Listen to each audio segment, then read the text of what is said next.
हवेली दीनानाथ जो लाहौर की मुगलिया दौर की एक हवेली है, उसकी मलकियत के तनाज़े का है। 14 साल से हुक्म इम्तनाई है, लेकिन इसके बावजूद जो फरीक मुखालिफ है उसने बिल्डिंग के मुख्तलिफ हिस्सों पर कब्जा कर लिया है। 2003 में जब से मैंने जगह खरीदी है तो वो सामने हमसाए को दो कमरे दिए थे रहने के लिए। मेरी मलकियत है, मेरे PT1 है, PTD है, PTO है, अलाटमेंट है, हर कागज मेरे क्लियर। लोहे के ग्रिलों के पिंजरे बना के किसी में बकरे रखे हुए हैं, किसी में मुर्गे रखे हुए हैं, सिर्फ जगह कब्जा करने के लिए। तारीख दी जाती है, कभी वो उनको कहते हैं जी लेफ्ट ओवर कर दिया है, कभी कहते हैं जी डेट ही नहीं लगाते, मुझे मारते हैं, मेरे बच्चों को मारते हैं, मेरी जान के दुश्मन बन गए सारे। बार बार मेरे पुलिस को बच्चे को थाने बुलवाती है, 50 लाख रुपया लेके मुझे मारा, मेरे बच्चों को मारा, खूनो खून कर दिया। अब वो मैं जान की धमकी देते हैं, मैं नीचे नहीं उतर नहीं देते, टैक्स दे रही हूँ, सब कुछ दे रही हूँ, कब्जे ग्रुप कब्जे करी जा रही हूँ। बिस्मिल्लाहिर्रहमानिर्रहीम। लाहौर हाई कोर्ट में एक तारीखी बिल्डिंग का इमारत का केस जो है वो इल्म में आया, सामने आया है। और ये केस लाहौर हाई कोर्ट के जस्टिस सुल्तान तनवीर अहमद की अदालत में ज़ेर समाअत है। 14 साल से यानी 2011 में हवेली दीनानाथ जो लाहौर की मुगलिया दौर की एक हवेली है, उसकी मलकियत के तनाज़े का है। और इसमें लाहौर हाई कोर्ट ने हुक्म इम्तनाई भी जारी कर रखा है। 14 साल से हुक्म इम्तनाई है, और लेकिन इसके बावजूद जो फरीक मुखालिफ है उसने बिल्डिंग के मुख्तलिफ हिस्सों पर कब्ज़ा कर लिया है। हमारे साथ मौजूद हैं उस बिल्डिंग की मालिका खबर खुर्शीद साहिबा। उन्होंने ये केस किया हुआ है। उससे पहले उनके खामिंद और उनके ससुर ये केस लड़ते रहे। 1960 से ये केस जो है वो चल रहा है। क्या सूरत-ए-हाल है इस केस के बारे में, और उनका मौक़िफ़ क्या है, और दूसरी फ़रीक जो है उसका क्या मौक़िफ़ है, वो पिटीशन में मैंने पढ़ी है और उसमें पूरी तफ़सील भी पढ़ी है। तो उसमें सुप्रीम कोर्ट तक ये केस ख़ारिज हुआ है। मुखालिफ फ़रीक जो है कश्मीरी अल्लाह दिता, जो इस जायदाद पर कब्ज़ा करना चाहते हैं। खैबर खुर्शीद साहिबा, बताइए, ये केस आज आपका अदालत में लगा, उसमें तो ज़ाहिर है आज कोई कार्रवाई नहीं हो सकी, लेकिन आपका ये बेसिकली केस क्या है? पहले तफ़सील से ज़रा बताइए इसे। बेसिकल केस ये है कि मेरे सिस्टर ने क्लेम में जगह खरीदी दी थी, अमृतसर से आए थे। उसके बाद मैंने 2003 में ख़रीदी है। 2003 में जब से मैंने जगह खरीदी है तो वो सामने हमसाए को दो कमरे दिए थे रहने के लिए। उसने कोई ना कोई केस कर दिया, कोई ना कोई केस कर देता, पैसा दे के केस करवा देता। अब 2011 से यहाँ पे मैंने स्टे लिया हुआ है। मेरी मलकियत है, मेरे PT1 है, PTD है, PTO है, अलाटमेंट है, हर कागज़ मेरे क्लियर है और मतलब मुसद्दक़ा है सारे, लेकिन कोई अदालत ऑर्डर ही नहीं कर रही। तारीख दी जाती है, कभी वो उनको कहते हैं जी लेफ़्ट ओवर कर दिया है, कभी कहते हैं जी डेट ही नहीं लगाते, 2-2 साल डेट, 14 साल हो गए मुझे सिर्फ स्टे लिया हुआ है। स्टे के साथ ही अभी तक मैं खज्जल ख्वार हो रही हूँ 14 साल से। आज ही मैं हेयरिंग के लिए आई थी, लेकिन उन्होंने कि जी वकील साहब बीमार हैं या कहीं मसरूफ़ हैं, वो नहीं पेश हुए। फिर अब वो ख़त्म, अब पता आपके वकील पेश हुए? हाँ जी, मेरे वकील पेश हुए, मैं पेश हुई, उनके जूनियर पेश हुए। अच्छा, दूसरे फ़रीक के जो अल्लाह दिता कश्मीरी के वकील जो वो पेश नहीं वो हुए। नहीं पेश, वो पेश ही नहीं होते। वो जब जब भी आएँगे तो उनका मुंशी आके कह देगा जी वो सुप्रीम कोर्ट में है, वो फलाने को केस में लाहौर से बाहर हैं, या फलाने वकील की बीवी मर गई है। ना तो जज साहब सर्टिफिकेट मांगते हैं, ना तहकीक करते हैं कि मरी हुई है कि नहीं मरी। कम जज साहब ये तो देखिए कि 14 साल से सिर्फ एक स्टे लेके फिर रही हूँ, और जिस पे उन्होंने अमल दरामद कर ली है कब्जा ग्रुप ने। अच्छा, यानी कि स्टे आपने लिया है और कब्ज़ा जो है उन्होंने ले लिया है। जिस चीज़ का मैंने स्टे लिया है उस जगह पे उन्होंने कब्जा कर लिया है। अब मैंने जज साहब से यही कहा कि अब मुझे आप ये बता दें कि 14 साल से ये स्टे को मैं क्या करूँ। यानी पुलिस जो है वो अदालती हुक्म पर अमल नहीं करवा रही है। पुलिस ही साथ रली हुई है, ऐसा चौकबरी है, वो तो उनका करता रहता है। मैं DIG के पास जाती हूँ, DIG अगर उसको फ़ोन करते हैं कि इनकी फरियाद सुनो, वो फ़ौरन इशफाक को फ़ोन कर देता है, इशफाक तू उहदे खिलाफ चल जा DIG को, एहदे पुत्तर नूं चुक लियाओ। मुझे मारते हैं, मेरे बच्चों को मारते हैं। SHO साथ रला होता, पैसा लेता है। आपकी उम्र कितनी? मेरी उम्र 60 हो गई है। 60 साल है हाँ आपकी। जी, मेरी उम्र 60 साल। देख DIG के पास, SP के पास, मतलब कहीं भी कोई फरियाद सुनता ही नहीं। अच्छा, ये बताइए, ये जो बिल्डिंग है बेगनाथ इसका नाम था बिल्डिंग का, जो बैगनाथ। अच्छा, तो इसका नाम दीनानाथ कैसे पड़ा? दीनानाथ लिशारी साहब को पसंद बड़ी थी। ये वाल सिटी वाले जो हैं DG जो हैं। DG लिशारी साहब, उनको पसंद बड़ी थी।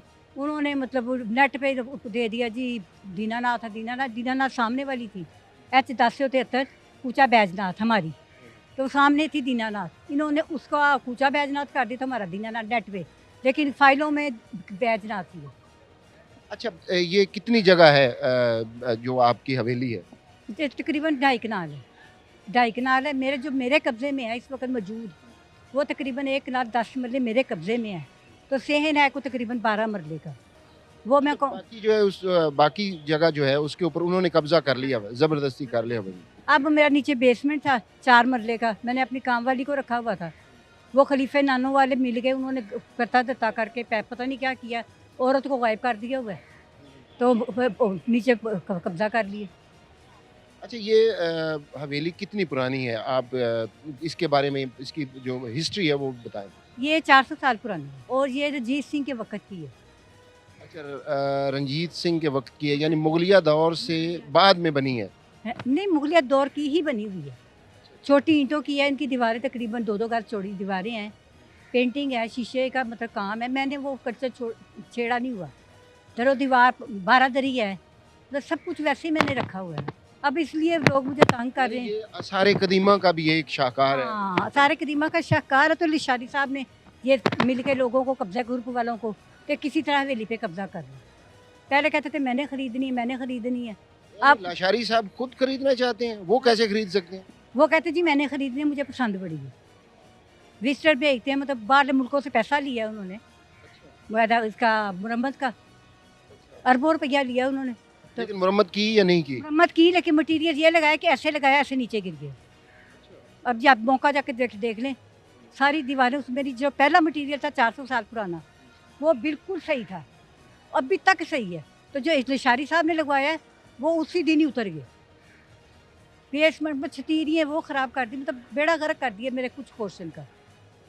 क्योंकि मैंने वैसे ही रखी हुई है, पुराने मुगलिया दौर की रखी हुई है मैंने, चीज़ें भी वैसे ही पुरानी। अच्छा, वैसे बनी हुई खूबसूरत है, जिस तरह से वो शीशे वगैरह, जुड़ाव वगैरह लगे हुए हैं, बारादरी बनी हुई है, आर्क्स बनी हुई हैं, मतलब। फाउंटेन बने हुए हैं, खुफिया रास्ते हैं, सुरंग का रास्ता है, कैदियों के रखने की जगह है, सारा कुछ है।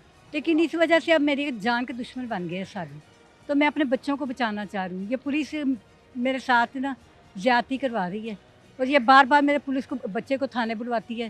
जी फलाना मुंडा कहता ओदे पुत्तर नूं चुक लियाओ, फलाना मुंडा, इतना मुझे मारते हैं। ये थाना अकबरी मंडी की बात कर रही हैं आप, कि वो कर रहे हैं? हाशिम रज़ा एसएचओ, पहला दूसरा एसएचओ था, उसका मुहर्र था खुरम। उन्होंने 50 लाख रुपया लेके मुझे मारा, मेरे बच्चों को मारा, खूनो खून कर दिया। और अच्छा, मेरे कश्मीरी, अच्छा वो कश्मीरी इतने पैसे वाले हैं, अमीर। पैसा आ रहा है उनके पास। लोगों के जहाँ पे मकानों पे कब्जे कर रहे हैं, 4 मकान उन्होंने अब कब्जे किए हैं, 4 मकान उन्होंने एक मुरिया पुल के पास से लिए हैं। वो बर्गर वहाँ से पुलिस वाले फ्री खाते हैं, उसकी बर्गर की दुकान उसको करवा दी है। बस इसी तरह ही चल रहा है, इतना परेशान मैं और मेरा बेटा है। अब वो हमें जान की धमकियाँ देते हैं, हमें नीचे नहीं उतर नहीं देते। अब पुलिस के पास जाते हैं तो पुलिस सुनती ही नहीं, बात ही नहीं करती। अच्छा, अब मैंने जो पिटीशन पढ़ी थी उसमें ज़िक्र था और उसके पेपर भी लगा हुआ था कि मेरा 1986 में गालिबन सुप्रीम कोर्ट से भी आपके यहाँ। हाँ, हाँ जी। इन्होंने पहले हाई कोर्ट में हमने जीता 16-12-85 में। हाँ, इन्होंने दूसरी पार्टी मुखालिफ पार्टी ने अपील की सुप्रीम कोर्ट। सुप्रीम कोर्ट में, हाई कोर्ट के खिलाफ ऑर्डर के। उन्होंने कहा जो हाई कोर्ट का ऑर्डर है वही। फिर उन्होंने रिव्यू पेश किया, वो भी उन्होंने खारिज कर दिया। उन्होंने कहा जो हाई कोर्ट का ऑर्डर है, वो हाई कोर्ट के ऑर्डर के मुताबिक मैंने पीटीडी बना लिया, पीटीओ बना लिया, PT1 बन गया, टैक्स दे रही हूँ, सब कुछ दे रही हूँ, लेकिन कब्जे ग्रुप कब्जे करी जा रहे हैं। अच्छा, अभी तक आपको वो बख्श नहीं रहे हैं न, हालांकि हाई कोर्ट का हुक्म भी है जो आज मैंने पढ़ा है, उसमें हुक्म इम्तनाई है। नहीं, वो नहीं सुनते, किसी की भी नहीं सुनते। पुलिस कराएगी तो करेंगे ना। अच्छा, पुलिस को आपने बताया कि हाई कोर्ट का ये हुक्म है, तो इसको आप। वो कहते हैं जी मुझे मुसद्दका नकली आज के सन की निकाल के दो हाई कोर्ट से। मैंने वो भी निकलवा के दी कि चलो पुरानी नहीं लेनी, आपने 11 की नहीं लेनी, कहते हैं लेटेस्ट 25 की निकलवा के दो। मैंने वो भी निकाल के दी, फिर कुछ नहीं, फिर कुछ नहीं कार्रवाई करते, कर ही नहीं रहे, कुछ नहीं कर रहे। बल्कि उल्टा आपको तंग करते हैं। मुझे तंग कर रहे, कहते तू कब्जा करना चाहनी है, मुझे कहते हैं। मैं क्या, मैं अपनी जगह पे खुद ही कब्जा करना चाहती हूँ। कहता है तेरे घर से तो नहीं ना वड़ते पे। आगे से ये कहते तेरे घर से तो नहीं वड़ते पे, तू अपने पुत्र ਨੂੰ बचा। आगे से मुझे ये कहते हैं, मिनट बाद हाशिम का भी बेटे पे कुछ इल्ज़ाम, प्यार से बुलाएगा उसको, अपने बुलाओ तो सही, आपका बेटा देखना है कैसा है, बुलाया तो उस पर 7 51 कर दी। अच्छा, ना कोई लड़ाई, ना कोई झगड़ा, ना कोई पार्टी, ना कुछ। मैंने बेटे को इशारा किया, मैंने कहा निकलो। वो बेचारा निकला, मैंने कहा आपने ये क्या किया? मेरे पे काटती 751। आपके ऊपर भी मेरे शायद पे एक वजह क्या करती? जब उन्होंने मुझे मारा, इतना मारा, तो उन्होंने देखा कि इनके बच्चे बहुत ज़ख्मी हो गए हैं। उसको औरतों को कहते कपड़े फाड़ के शॉपर में लेके आ जाओ। अल्लाह की कसम मेरे पास कागज़ पड़े हुए हैं। मेरे पे पर्चा कर दिया, मेरे नवासों को इतना मारा, मेरे नवासों को खूनो खून कर दी, मेरे बेटे को खूनो खून कर दी। मैं सीसी पे पास गई। उसने जब मुलाज़े कराए तो फिर एसएचओ ने पेश कर दिया ज़िला कचहरी में। तो फिर डीएसपी साहब ने आके जिस माहौल देखा, मेरा घर फना कर दिया उन्होंने तोड़ के, तो किसी ने कोई कार्रवाई नहीं की। आसार कदीमा के एक कानून है जिसमें जो पुरानी बिल्डिंग्स हैं, यहाँ की जो हाई कोर्ट की ये बिल्डिंग पुरानी है, तो हाई कोर्ट भी इस बिल्डिंग में तारीफ़ नहीं करती, इसको तब्दील नहीं करती। हाई कोर्ट बाहर की ये जो इमारत है, ये भी पुरानी है, ये भी आसार कदीमा में शामिल है, यानी एंटीक्स में है। इनमें कोई तब्दीली नहीं करते हैं। हाँ, इनकी रिपेयर मेंटेनेंस करते हैं इस तरह से कि उनका असल शक्ल जो है बरकरार रहे। लेकिन वहाँ पर आपकी वो इतनी पुरानी बिल्डिंग 400 साल पुरानी हवेली है, उसको कैसे वो कर सकते हैं? बस गुंडागर्दी। 40-50 फुट पिंजरे बना लिए हैं कबूतरों के। इतने इतने लोहे के ग्रिलों के पिंजरे बना के, किसी में गाय रखी हुई हैं, किसी में बकरे रखे हुए हैं, किसी में मुर्गे रखे हुए हैं, मतलब सिर्फ जगह कब्जा करने के लिए। तो इतना को टॉर्चर करते हैं। गाय वगैरह भी रखी हुई हैं। हाँ जी। हालाँकि हाई कोर्ट का तो वो भी हुक्म है और इंतज़ामिया ने भी इस पे ऊपर बड़ा सख्त एक्शन लिया हुआ है कि देखे बकरे कितने रखे हुए हैं, कितने को उन्होंने मुर्गे रखे हुए हैं, कितने को उन्होंने बकरियां रखी हुई हैं, कबूतर कितने के रखे हुए हैं, जीने ही नहीं देते। अच्छा, हाई कोर्ट में केस चल रहा है, आप किससे अपील करना चाहेंगे कि जो आपकी दाद रसी करे? मैं तो दाद रसीद, सबसे पहली बात कि मैं ना उम्मीद हूँ कि कोई भी सुनेगा, क्योंकि हर कोई ताकत वाले की बात सुनता है।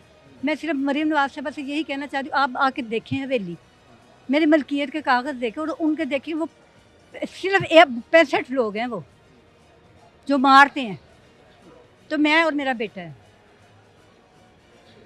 मेरा बेटा डरता मारा घर से बाहर नहीं निकलता। अब तो मैं छोड़ के भी नहीं जा सकती कहीं, मेरे इतने वसाइल नहीं है। सेलमैन है वो, अनारकली आपका बेटा सेलमैन है? सेलमैन है, 15,000 से सेलमैन है। कुरानी मानी बात है, 15,000 से जाके पता कर लें लाहौर क्लास से। अच्छा, अगर दुआ है हमारी कि मरीम नवाज़ साहिबा आपकी ये जो इंटरव्यू है वो देखें और बतौर औरत होने के नाते वो आपने उनसे मदद की अपील की है, तो वो आपकी मदद करें। खाबर खुर्शीद मैडम जो है, इनका केस जो है 11 साल से हाई कोर्ट में, इससे पहले 1960 से मुख्तलिफ केसेस जो हैं वो सिविल कोर्ट से लेके सुप्रीम कोर्ट तक फैसला हो चुके हैं इनके हक़ में। फिर कब्ज़े के ख़िलाफ़ इन्होंने लाहौर हाई कोर्ट में एक दरख्वास्त दायर की थी, जिसके ऊपर 2011 में अदालत ने हुक्म इम्तनाई जारी किया और उस हुक्म इम्तनाई के बावजूद इनके घर पर कब्ज़ा हुआ। आज अदालत में केस लगा हुआ था, लेकिन दूसरी पार्टी जो है उसके वकील साहब पेश नहीं हुए, उनकी जानिब से केस मुलतवी करने की दरख्वास्त की गई थी।